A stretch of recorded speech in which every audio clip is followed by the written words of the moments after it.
খুব চমৎকার একটা প্রশ্ন। পাপ তো সবারই আছে, তো পাপ থাকার পরেও সোজা জান্নাতে চলে যাওয়ার উপায় কি? এটার উপায় হলো অটো পাস।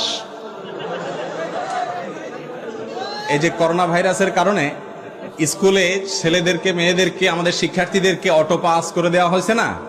তো আল্লাহ যদি এরকম অটো পাস টাস করে দেয় তাহলে একটা সুযোগ পাওয়া যেতে পারে। কিন্তু ভাইরা আমার, আল্লাহর কাছ থেকে অটো পাসের জন্য মৌলিকভাবে দুটি শর্ত। এক, শিরক মুক্ত ঈমান থাকতে হবে। যদি ঈমানের মধ্যে শিরক থাকে তাহলে সেক্ষেত্রে কোনো অবস্থাতে অটো পাসের কোনো সুযোগ নাই। আল্লাহ রাব্বুল আলামিনের কাছে অটো পাস পেতে হলে যেই কাজটি করতে হবে তা হলো শিরক মুক্ত থাকতে হবে।